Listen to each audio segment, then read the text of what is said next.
castillo en que mi sirviente no dudó en entrar por la fuerza, antes de permitirme pasar. Gravemente herido como estaba, la noche al raso era una de esas grandes construcciones, mezcla de grandeza y de lobreguez, que durante tanto tiempo han alzado su frente ceñuda en medio de los Apeninos, tanto en la realidad como en la imaginación de Mrs. Radcliffe. El castillo, según todas las apariencias, había sido abandonado temporal y recientemente.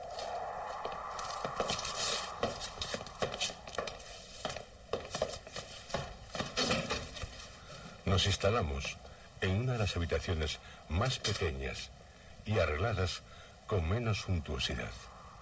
Estaba situada en una apartada torre del edificio. Su ornamentación era rica, pero antigua y destartalada, muy ajada.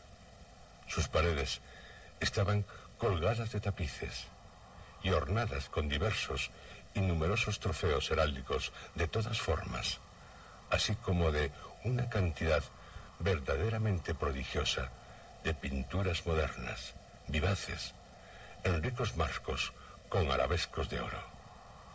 Sentí un profundo interés por los cuadros. Puede que a causa de mi delirio incipiente.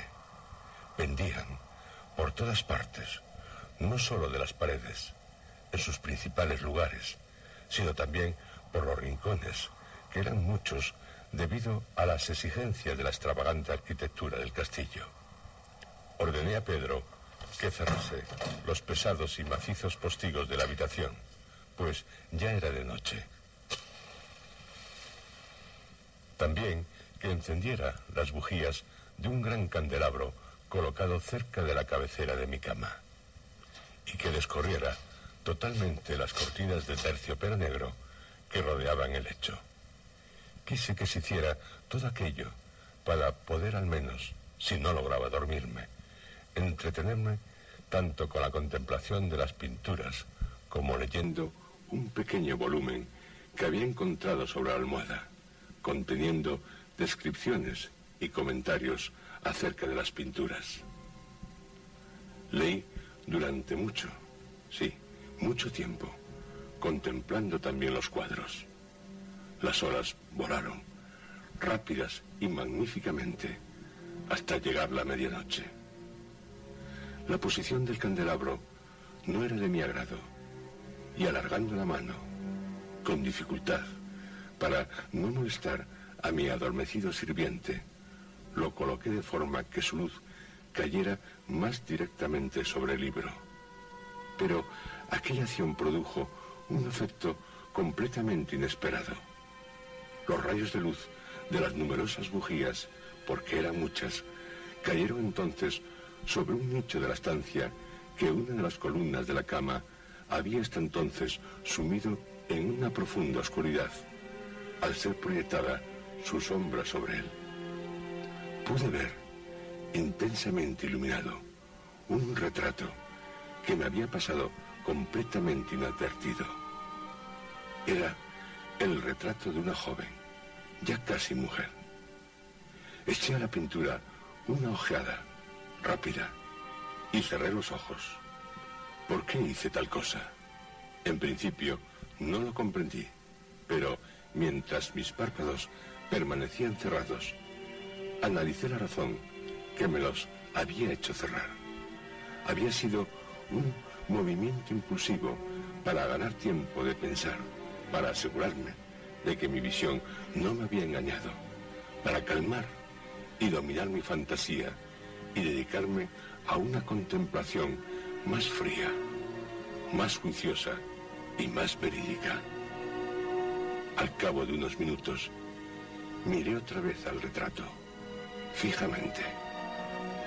No podía dudar, aunque lo hubiese querido, de que no viese entonces claramente, porque el primer brillo de luz sobre el lienzo había parecido disipar el soñoliento sopor que se estaba apoderando de mis sentidos y me había recordado de golpe la vida real.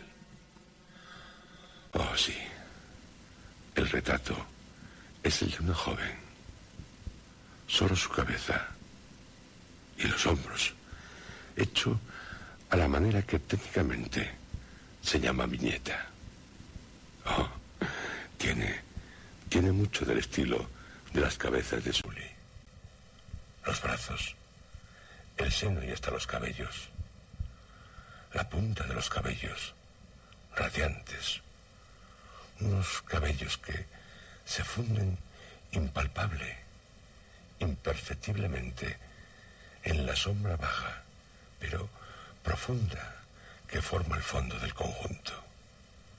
El marco es oval, magníficamente dorado y afiligranado en arabesco. Como obra de arte, nada puede ser más admirable que esta pintura por sí misma. Pero no es ni la ejecución del retrato, ni la inmortal belleza del semblante, lo que me ha impresionado tan súbita, tan fuertemente, y menos aún mi imaginación. Mi fantasía, saliendo del adormecimiento, no tomó la cabeza por la de una persona viva. Reparé enseguida en los detalles del dibujo, de la viñeta, del marco. Hubieran disipado toda ilusión momentánea, haciéndome esas reflexiones, y muy vivamente permanecí medio tendido, medio sentado, tal vez una hora, con los ojos clavados en el retrato. Finalmente, satisfecho de haber acertado el verdadero secreto al efecto que producía, me dejé caer sobre la cama. Había adivinado el encanto de la pintura. Había hallado que el hechizo de la pintura consistía en una absoluta semejanza con la vida. Sí, una expresión vital, totalmente adecuada a la vida misma. Al primer momento me estremeció, después me confundió, me fascinó, me atemorizó. Con un terror profundo y respetuoso, volví a colocar el candelabro tal como estaba al principio. Una vez que quedó apartada de mi vista la causa de mi primera agitación, busqué ansiosamente el volumen que contenía el análisis de los cuadros y su historia. Volví las hojas hasta encontrar el número que designaba el retrato oval.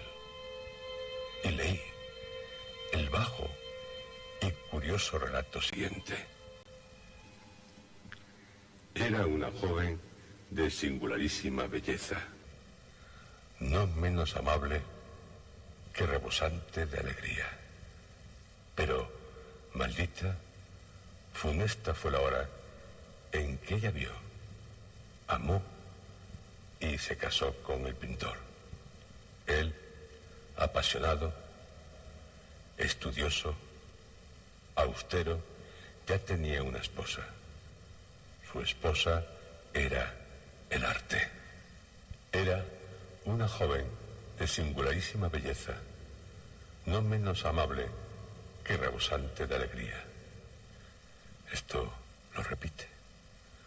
Solo luz y sonrisas, juguetona como un cervatillo, amante, cariñosa, capaz de mimar a todas las cosas de este mundo.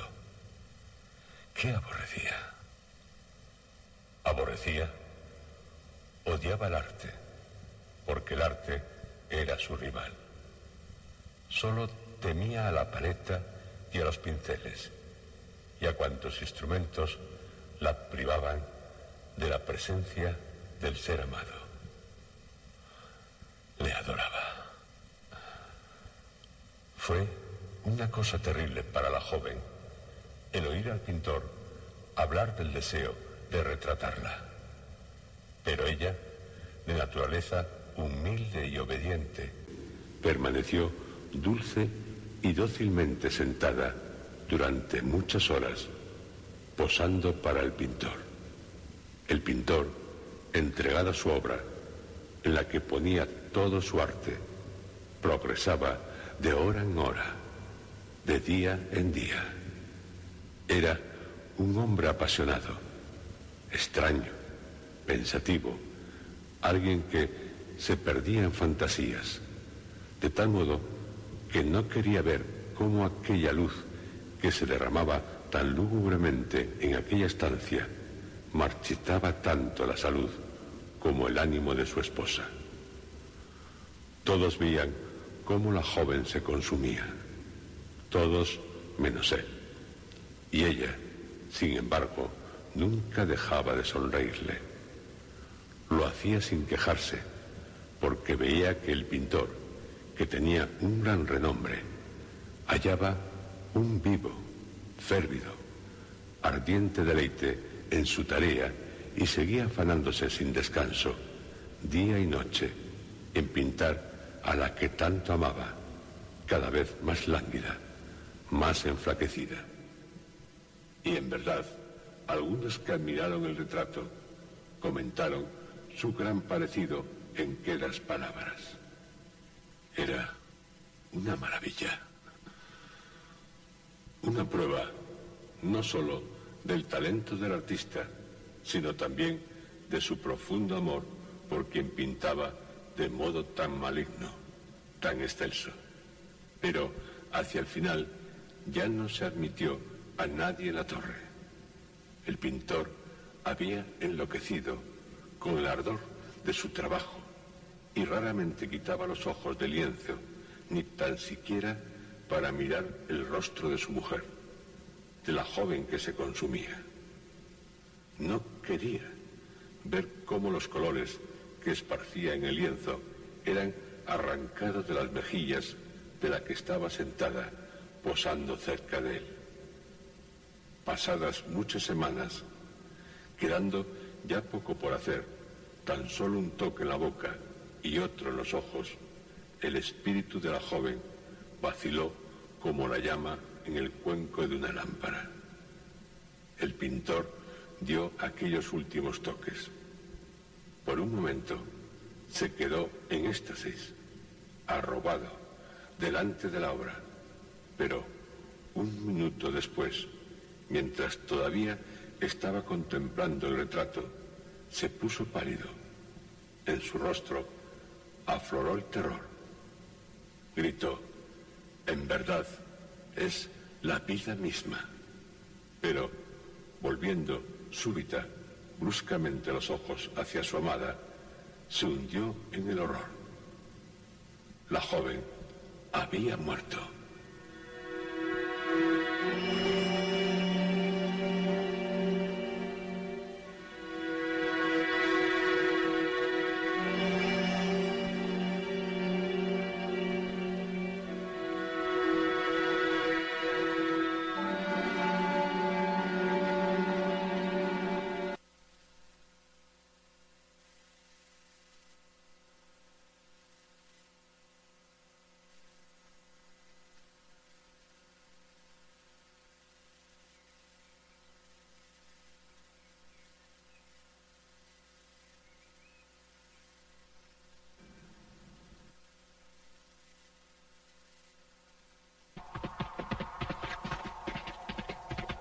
Durante todo un día crucé a caballo.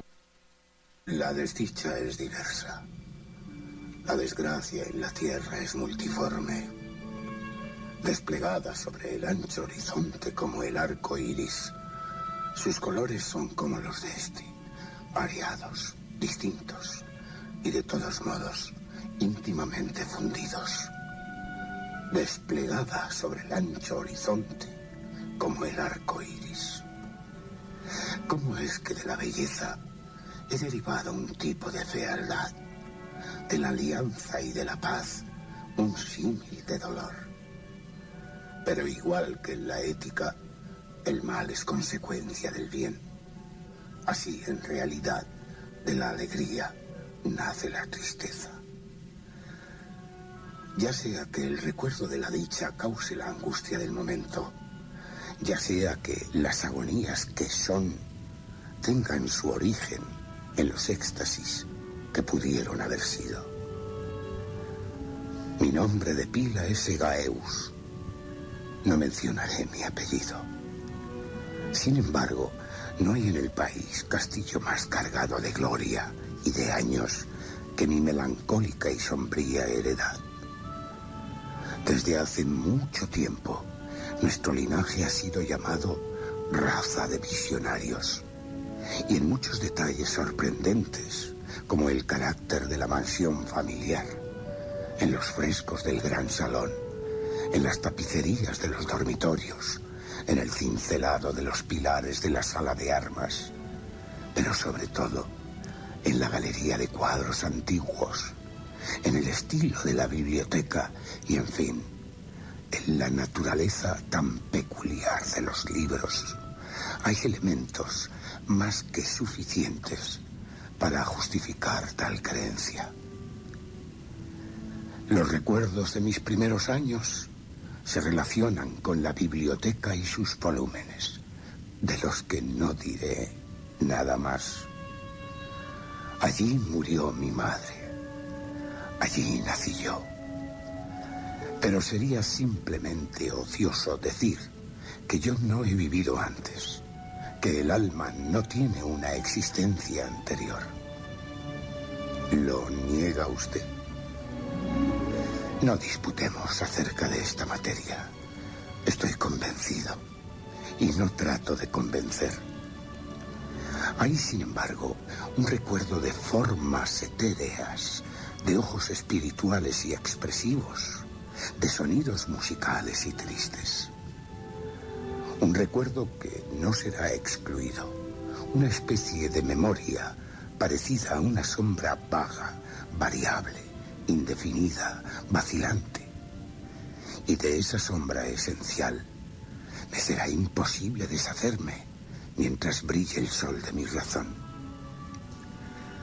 Fue en esa habitación donde nací, surgiendo así de la larga noche que parecía ser, pero que no era, la no existencia, para encontrarme repentinamente en un país maravilloso, en un palacio de fantasía, en los extraños dominios del pensamiento y de la erudición monásticas. No es raro que mirase a mi alrededor con ojos asombrados y ardientes, que desperdiciara mi niñez entre libros y disipara mi juventud en ensueños. Pero sí es raro que transcurrieran los años y que mientras pasaban el apogeo de la madurez me encontrara aún viviendo en la heredad de mis antepasados. Sí, es asombrosa la paralización que subyugó las fuentes de mi vida. Asombrosa la inversión total que se produjo en el carácter de mis pensamientos más simples. Las realidades del mundo me afectaban como visiones, y solamente como visiones, mientras que las ideas locales del país de los sueños, en cambio, se convertían no en el pasto de mi existencia cotidiana, sino realmente en mi sola y entera existencia. Berenice y yo éramos primos y crecimos juntos en la mansión, pero crecimos de distinta manera. Yo enfermizo, envuelto en melancolía, en tristeza. Ella, en cambio, ágil y graciosa, desbordante de energía, llena de fuerza. Suyos eran los paseos por la colina, míos los estudios del claustro. Yo vivía encerrado en mí, entregado apasionadamente en cuerpo y alma a la reflexión, a la meditación más intensa y penosa. Ella, vagando indolente a través de la vida, sin pensar en las sombras del camino, ni en la huida silenciosa de las horas de alas negras.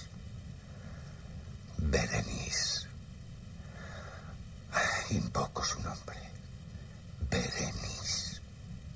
Y de las ruinas grises de mi memoria se yerguen a esa voz, a esos recuerdos, otros miles tumultuosos. Su imagen está viva, ahí, viva en mí, como en los primeros días de su alegría y de su júbilo.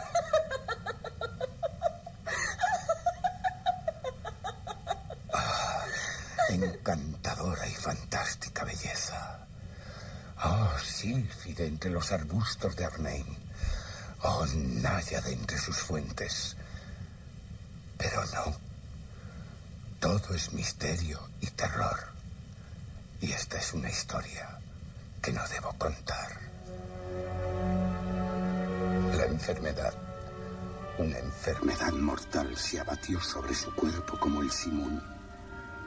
Y hasta cuando la contemplaba, el espíritu de la transformación la arrasó, penetrando en su mente, sus costumbres, su carácter. Y de la forma más sutil y terrible, llegó incluso a perturbar su identidad. ¡Ay! El destructor venía y se iba. Pero la víctima, la verdadera Berenice, ¿dónde estaba? No la conocía, o no la reconocía como Berenice. En la numerosa serie de enfermedades producidas por aquel fatal y principal ataque que operó una revolución tan horrible en el ser físico y moral de mi prima, se ha de mencionar como la más aflictiva y tenaz una especie de epilepsia que con frecuencia acababa en catalepsia. Catalepsia que se parecía a la muerte y de la que se despertaba algunas veces de una manera totalmente brusca y repentina. Mientras tanto, mi propia enfermedad, porque me han dicho que no debería darle otro nombre, aumentó rápidamente y al fin asumió un carácter monomaníaco de nueva y singular especie, ganando en vigor a cada hora y a cada momento. Y por último, tuvo sobre mí el más incomprensible ascendiente. Tal monomanía, si así debo llamarla, consistía en una irritabilidad morbosa de esas propiedades de la mente que la ciencia metafísica designa como facultades de atención. Es más que probable que no me entiendan, pero temo en verdad que no me sea absolutamente imposible darles una idea exacta de aquella nerviosa intensidad de interés con la que, en mi caso, la facultad de meditar se aplicaba y se dormía en la contemplación de los objetos más vulgares del mundo. Reflexionar largas, incansables horas con mi atención fijada en algún trivial dibujo hecho en el margen o en la tipografía de un libro. Estar absorto durante buena parte de un día de verano en la peregrina sombra que caía oblicuamente sobre la tapicería o sobre la puerta. Perderme durante toda una noche mirando la tranquila llama de una lámpara o las ascuas de un fuego. Soñar días enteros con el perfume de una flor. Repetir monótonamente alguna palabra común hasta que el sonido, gracias a la continua repetición, deja de comunicar la menor idea a la mente.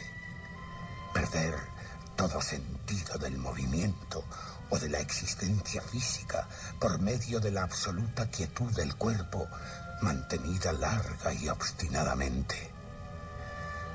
Tales eran algunas de las más comunes y de las menos perniciosas aberraciones de mis facultades mentales.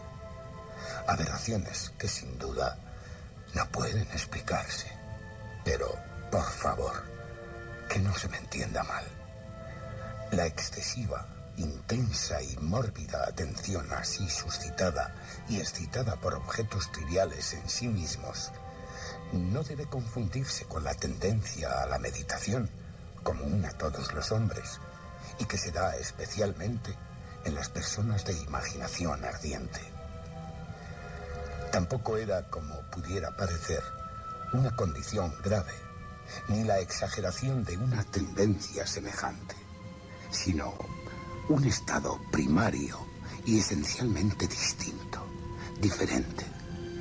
En un caso, el soñador o el fanático, interesado en un objeto habitualmente no trivial, lo pierde de vista poco a poco en una multitud de deducciones y sugerencias que de él proceden, hasta que al final de un ensueño colmado a menudo de voluptuosidad, encuentra el incentivo o causa primaria de sus reflexiones enteramente desvanecido y olvidado. Desde mi perspectiva, el punto de partida era invariablemente trivial, frívolo, aunque adquiría a través del centro de mi imaginación enfermiza una importancia refleja e irreal. Hacía pocas deducciones, si es que realmente hacía alguna, y en ese caso volvían obstinadamente al objeto primordial como a un centro. Las meditaciones nunca eran agradables, y al final de la ensoñación, la primera causa, lejos de perderse de vista, había alcanzado ese interés sobrenaturalmente exagerado que constituía el rasgo principal de la enfermedad. En una palabra, la facultad del espíritu más particularmente excitada en mí era el de atención, y en el caso del soñador, el de la especulación. Mis libros en esa época, si no servían en realidad para irritar el trastorno, participaban ampliamente, como se comprenderá por su naturaleza imaginativa e inconexa, de las características peculiares del trastorno mismo.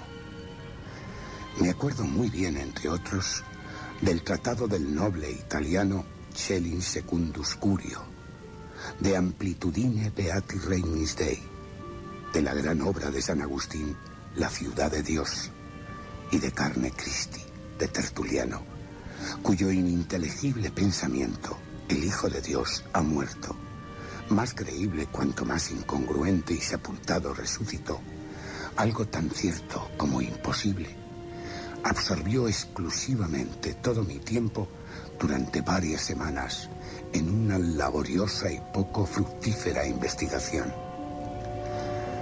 Se verá por lo dicho que, arrancada de su equilibrio solo por cosas triviales, mi razón semejaba a ese risco marino del cual Ptolomeo Hefestión, que resistía firme los ataques de la violencia humana y la feroz furia de las aguas y de los vientos, pero temblaba al contacto de la planta que es llamada asfódelo, de tallo erguido y flores blancas.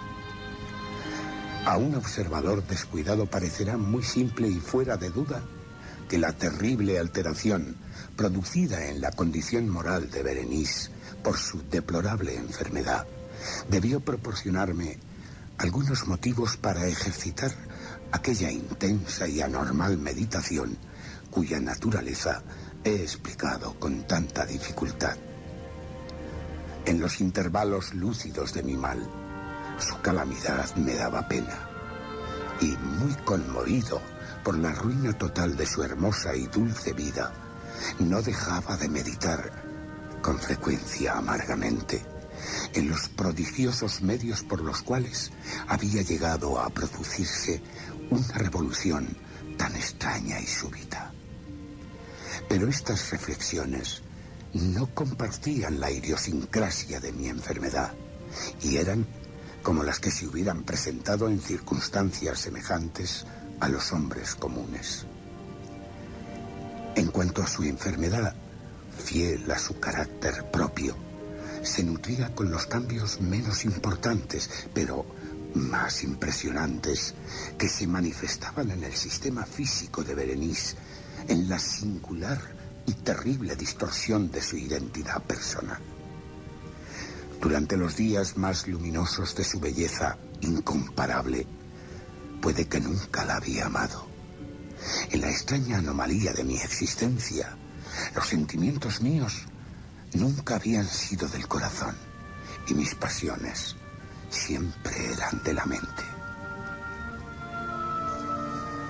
En las tempranas, brumosas horas de la mañana, en las entrelazadas sombras del bosque al mediodía, y en el silencio de mi biblioteca por la noche, ella había pasado rauda ante mis ojos no como la Berenice viva, palpitante, sino como la Berenice de un sueño, no como un ser de la tierra, sino como una abstracción, no como una cosa para admirar, sino para analizar, no como un objeto de amor, sino como el tema de una especulación tan abstrusa cuanto inconexa.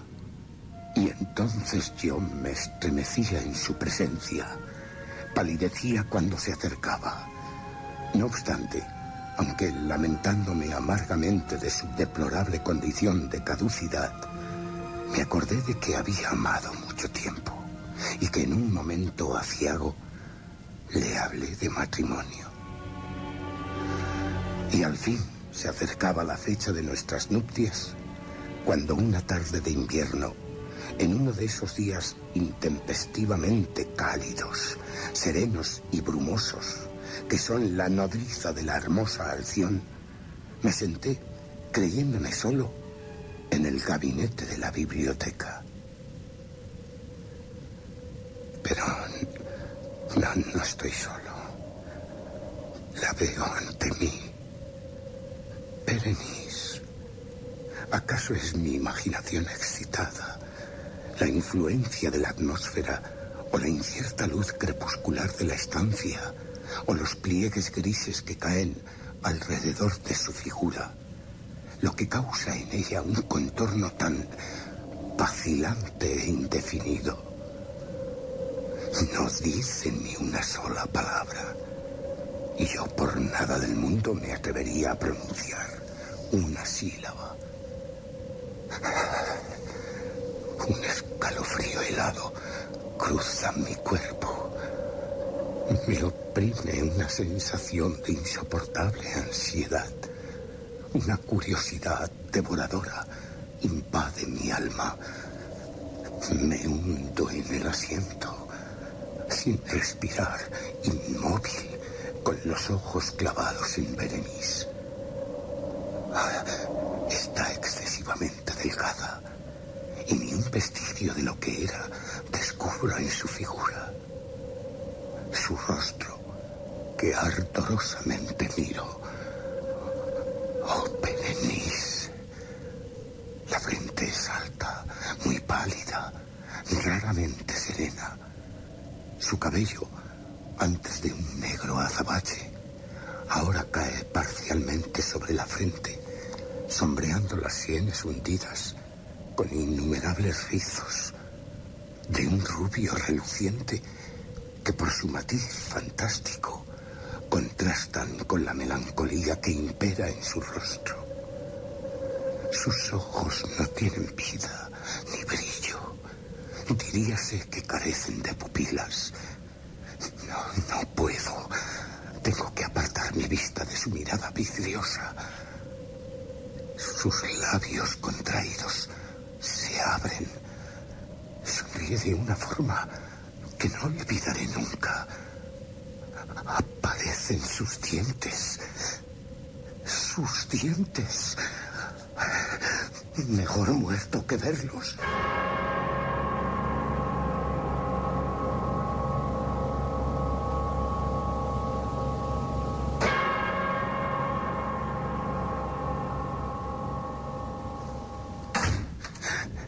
Una puerta que se cerró me causó una gran agitación. Levantando los ojos, vi que mi prima había salido de la biblioteca, pero de mi cerebro no se había ido el blanco y horrible espectro de los dientes. Ni una pequeña mancha en su superficie, ni una sombra de su esmalte, ni una mella en sus bordes existió que no grabase en mi memoria. Los vi entonces claramente, más claramente que nunca. Los dientes. Los dientes. Estaban aquí y allí, en todas partes ante mí, visibles, tangibles, largos, estrechos, excesivamente blancos, con los pálidos labios contraídos contorsionándose alrededor de ellos, como en el momento mismo en que empezaron a distenderse los dientes de Berenice. Entonces se produjo la furia plena de mi monomanía y luché en vano contra su irresistible y extraña influencia. Entre el número infinito de objetos del mundo exterior, yo solo tenía ideas para los dientes. Causaban en mí un deseo frenético. Todas las demás cosas, todos los intereses, fueron absorbidos por aquella única contemplación. Ellos, solo ellos, quedaban presentes para mi mirada puramente mental. Y ellos, en su singular individualidad, llegaron a ser la esencia de mi vida cerebral. Los vi desde todos los ángulos. Estudié sus características. Les hice adoptar todas las aptitudes. Pensaba acerca de su conformación. Reflexionaba sobre su naturaleza. Me estremecía, atribuyéndoles en mi imaginación una facultad de sensación y de sentimiento, y hasta sin los labios, una capacidad de expresión moral. Se ha dicho de Mademoiselle Salé que todos sus pasos eran sentimientos, y de Berenice creí más seriamente que todos sus dientes eran ideas. Ideas. Tal insensato pensamiento fue lo que me destruyó.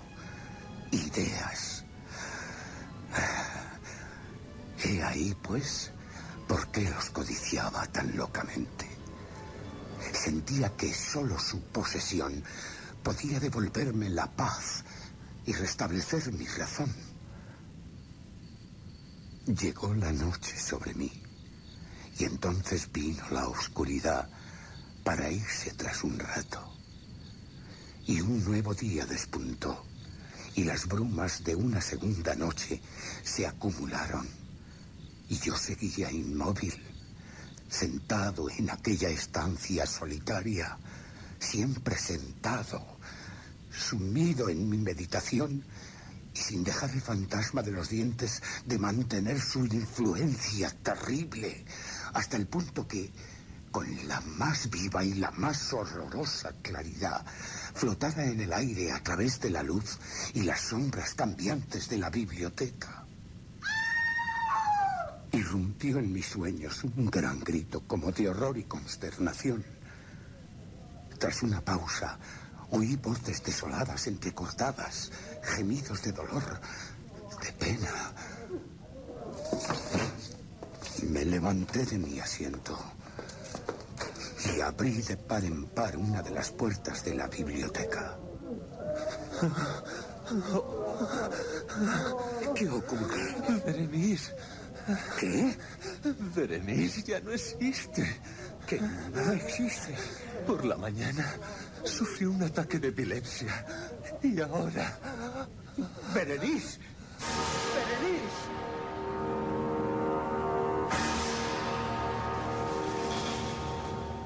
Al caer la noche, la tumba estaba lista para recibir a su ocupante, así como terminados todos los preparativos del entierro. Con el corazón lleno de angustia y oprimido por el temor, me dirigí con repugnancia al dormitorio de la muerta. La habitación era amplia, muy sombría, y a cada paso topaba con los preparativos del entierro. Las cortinas del lecho estaban corridas alrededor del ataúd. En él yacía todo lo que quedaba de Berenice. ¿Quiere ver su cuerpo? No vi que ningún labio se moviera. No obstante, la pregunta me la hizo alguien. No podía negarme. Levanté suavemente las sombrías colgaduras, pero al dejarlas caer de nuevo, estas lo hicieron sobre mis hombros separándome así de los demás, del mundo de los vivos, encerrándome con la difunta.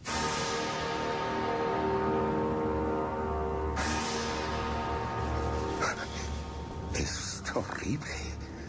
Toda la atmósfera huele a muerte, pero el vaho que emana del ataúd me hace daño. Será exhalado por el cadáver. Daría todo lo que poseo por salir, por huir de este lugar tan pernicioso, respirar el aire puro de los cielos eternos. Pero no puedo moverme. Mis rodillas flaquean. Estoy como arraigado al suelo, mirando muy fijamente al cadáver, rígido, tendido en el féretro. Pero es posible. ¿Acaso estoy loco? Se ha movido un dedo de ella en la mortaja blanca que la cubre. Se apartó el velo.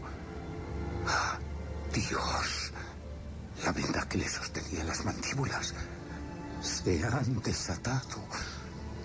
Y los labios se retuercen en una especie de sonrisa. Y tras ellos los dientes blancos, relucientes de Berenice, sus espantosos dientes. Me miran, sí, ellos me miran. Logré apartarme del lecho y sin pronunciar ni una palabra salí corriendo de aquella estancia de misterio, de horror y de muerte.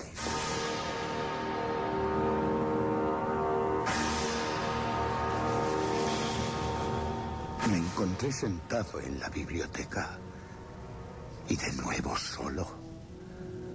Me parecía que acababa de despertar de un sueño confuso y agitado.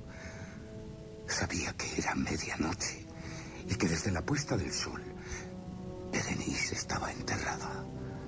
Pero de aquel triste periodo intermedio no tenía conocimiento real, o por lo menos definido. Sin embargo, el recuerdo de ese tiempo estaba lleno de horror. Un horror más horrible por ser vago y un terror más terrible por su ambigüedad. Era como una página pavorosa del registro de mi existencia, enteramente escrita con recuerdos oscuros, terribles e inconexos. Me esforcé en descifrarlos, pero en vano. Mientras tanto, como el espíritu de un sonido lejano, un agudo y penetrante grito de mujer parecía seguir sonando en mis oídos.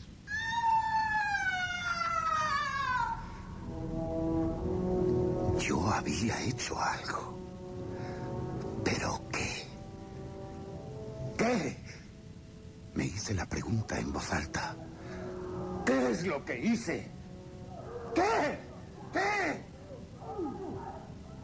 En la mesa a mi lado brillaba una lámpara y cerca de ella había una pequeña caja. No era una caja de un estilo notable y la había visto frecuentemente porque pertenecía al médico de la familia. Pero ¿cómo había ido a parar allí, encima de mi mesa? ¿Y por qué me estremecía al mirarla? Cosas que no tenían explicación. Mis ojos acabaron cayendo sobre las páginas abiertas de un libro en el que había una frase subrayada. Eran las extrañas, vulgares y simples palabras de un poeta. Ibn Zayat dicebant millodals si sepulcrum amicae visitaren, curas meas aliquantulum fore levatas. Mis amigos me dijeron que de visitar el sepulcro de mi amiga, mis preocupaciones serían notablemente aliviadas. ¿Por qué al leer la frase mis cabellos se han erizado y mi sangre se heló en las venas? ¿Quién ahora? sirvientes. Está pálido, con la mirada extraviada. Diría que presa del terror. ¿Qué ocurre? Un grito salvaje, pavoroso, ha turbado el silencio de la noche. Nos reunimos todos los sirvientes. Buscamos el origen del sonido. ¿Y? Una tumba ha sido violada. Y un cadáver desfigurado, sin mortaja. ¿Qué? Aún respira. Su corazón palpita. Aún está vivo. Sus ropas, señor. ¿Qué pasa con mis ropas? Están manchadas de sangre y llenas de barro. Y sus manos tienen sangre en las uñas. Sangre coagulada. Sangre en mis manos. Y contra esa pared, una pala. ¡Ah! Tomé la caja, pero no podía abrirla. Temblaba. Acabó deslizándose de mis manos, cayendo pesadamente al suelo. De la caja, entrechocando, han rodado. Son instrumentos de cirugía dental. Pero también hay unos objetos pequeños, blancos, marfileños. Son, sí, 20, 22, 24, 28, 30 y 32. Ah, los dientes de Berenice.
Hacía tiempo que la muerte roja devastaba el país. Jamás peste fue tan fatal, tan terrible. La sangre era su encarnación y su sello. El rojo y el horror de la sangre. Producía dolores agudos, un vértigo súbito y luego un rezumar abundante por los poros y la disolución del ser. Manchas purpurinas por el cuerpo y especialmente en la cara de la víctima la ponían al margen de la humanidad y lo cerraban todo socorro y toda simpatía. La invasión, el progreso y fin de la enfermedad se cumplían en media hora. Pero el príncipe próspero era feliz, intrépido y sagaz. Cuando sus dominios estuvieron despoblados a medias, convocó a 1 millar de amigos vigorosos y alegres de corazón, escogidos entre los caballeros y las damas de su corte, y se hizo con ellos un retiro profundo en una de sus abadías fortificadas. Era la abadía de amplia y magnífica construcción, y había sido creada por el excéntrico, aunque majestuoso, gusto del príncipe. La rodeaba una alta y sólida muralla que tenía portones de hierro. Una vez dentro los cortesanos, se trajeron fraguas y enormes martillos y se soldaron los cerrojos. Había decidido que no hubiese modo alguno de entrar o salir, si alguien de pronto se dejaba llevar por la desesperación o la locura. Tenían una gran abundancia de provisiones. Con precauciones semejantes, los cortesanos podían desafiar el contagio. Que el mundo exterior se las arreglara por su cuenta. Entretanto, era una locura afligirse o meditar. El príncipe había reunido todo lo necesario para los placeres. Había bufones, improvisadores, bailarines y músicos. Había belleza, había vino. En el interior de la abadía, todo eso, más seguridad. Fuera de ella, la muerte roja. Hacia el 5º o 6º mes de tal retiro, y cuando la peste causaba estragos con más rabia, el príncipe Próspero gratificó a sus 1000 amigos con un baile de máscaras de la más insólita magnificencia. Aquel baile fue un espectáculo voluptuoso. Pero primero, permítanme que les describa las salas en que tuvo lugar. Había 7, todo un ámbito imperial. En la mayoría de los palacios, la sucesión de salas forma una larga galería en línea recta, pues las dobles puertas se abren hasta adosarse a las paredes, permitiendo que la vista alcance la totalidad de la galería. Aquí, el caso era muy diferente, como era de esperar, tratándose de un duque con un gusto tan extravagante. Las salas estaban dispuestas tan irregularmente que la mirada no podía abarcar más de una a la vez. Cada 20 o 30 metros se producía un giro brusco, y con cada giro algo lleno de novedad. A derecha e izquierda, en medio de la pared, una ventana gótica, alta y estrecha, se asomaba a un corredor cerrado que enmarcaba las sinuosidades del conjunto con vidrieras cuyos colores estaban en armonía con el tono dominante en las decoraciones de la sala en que se abría. Si, por ejemplo, la cámara de la extremidad oriental tenía tapicerías azules, muy azules eran sus ventanas. La segunda estancia ostentaba tapicerías y ornamentos purpúreos, y aquí los vitrales eran púrpura. La tercera, enteramente verde, así como los cristales. La cuarta, decorada e iluminada con tono naranja. La quinta, blanca. La sexta, violeta.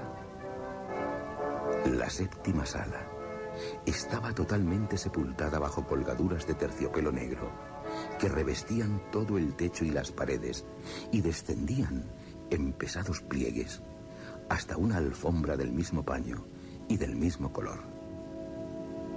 Pero en esa sala, el color de las ventanas no correspondía al de la ornamentación. Los cristales eran escarlata, de un color rojo oscuro, de sangre. En ninguna de las 7 salas había lámpara o candelabro alguno, entre la abundancia de adornos dorados que había por todas partes o que colgaban de los techos. Ni lámparas, ni bujías. Ninguna luz de esa clase en aquella larga hilera de estancias. Pero en los corredores que las envolvían, justo delante de cada ventana, había un pesado trípode con un brasero resplandeciente que inundaba de luz la correspondiente sala. Así se producían una multitud de aspectos tornasolados y fantásticos. Pero en la habitación negra, la de poniente, el efecto del fuego a través de los cristales de color sangre sobre los tapices negros resultaba de lo más siniestro, pavoroso, dando un aire irreal a los rostros de los que allí entraban, que eran muy pocos, pues pocos eran los que se atrevían a dar en ella un paso hacia adelante. En esta sala, contra la pared de poniente, se apoyaba un gigantesco reloj de ébano. Su péndulo se balanceaba con un tic-tac sordo, pesado, monótono, Y cuando el minutero había recorrido el circuito de la esfera y la hora estaba a punto de tocar, de los pulmones de bronce de la máquina se elevaba un sonido claro, estrepitoso, profundo y excesivamente musical, pero de una nota tan particular y de tal energía que a cada hora los músicos de la orquesta se veían obligados a interrumpir un instante sus acordes para escuchar la música de la hora. Los bailarines se veían obligados a interrumpir sus evoluciones. Una perturbación momentánea se producía en toda la alegre concurrencia. Mientras aún resonaban los tañidos del reloj, era posible observar que los más atolondrados palidecían y los de más edad y reflexión se pasaban la mano por la frente como si se entregaran a una confusa meditación o ensueño. Pero apenas los ecos cesaban del todo, unas ligeras sonrisas nacían en todos los rostros.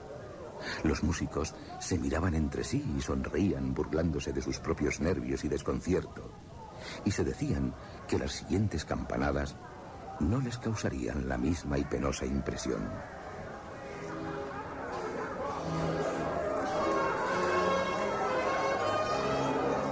Pero, tras otros 60 minutos, que son 3.600 segundos de un tiempo que vuela, al sonar de nuevo el reloj, se producía la misma impresión, los mismos nervios, el mismo confuso ensueño.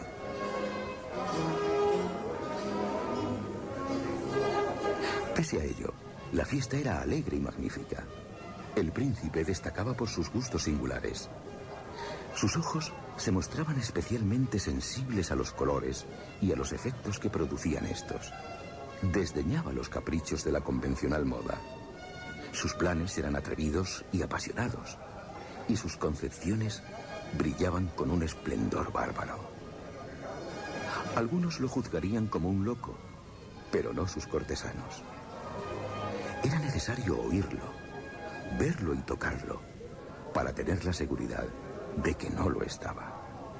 El príncipe se había ocupado personalmente de gran parte de la decoración de las 7 salas destinadas a la gran fiesta, y su gusto había guiado la elección de los disfraces, no cabe duda de que de concepciones grotescas. Algo deslumbrador, brillante, con mordacidad, fantasía, mucho de lo que más tarde habría en el Hernani de Víctor Hugo. Se veían figuras de arabesco, con siluetas y atuendos incongruentes. Se veían fantasías delirantes, propias de la imaginación de los dementes. Había belleza, voluptuosidad, extravagancia en gran cantidad, algo de terrible y bastante repugnante. En verdad, en aquellos 7 salones se movían de un lado a otro muchos sueños. Sueños que se contorsionaban en todos los sentidos, tomando el color de las estancias, haciendo que la música desenfrenada pareciera el eco de sus pasos. De cuando en cuando se oía tocar el reloj de ébano de la sala de terciopelo. Y entonces, por un momento, todo se detenía, todo se callaba, excepto el reloj. Pero cuando los ecos del campaneo se desvanecían y apenas había huido, una hilaridad ligera y mal reprimida circulaba por todas partes.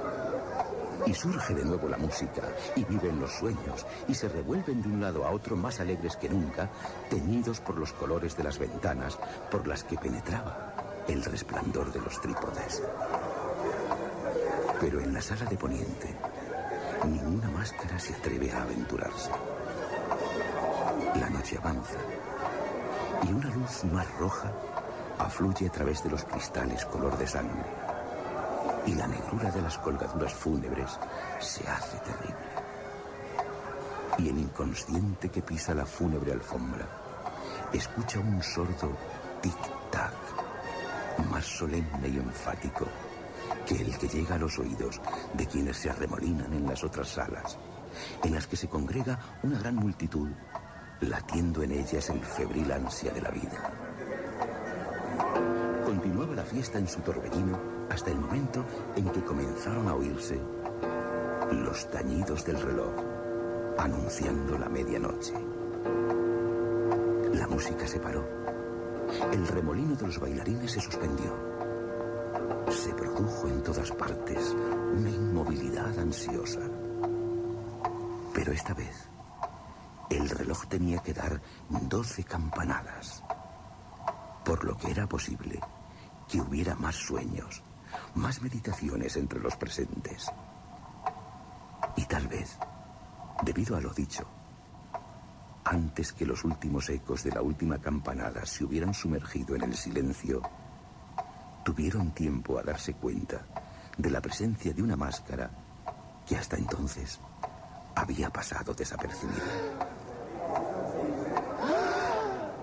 Corriendo en un susurro la noticia de aquella nueva presencia, acabó alzándose un rumor que expresaba desaprobación, sorpresa y finalmente espanto, terror, repugnancia.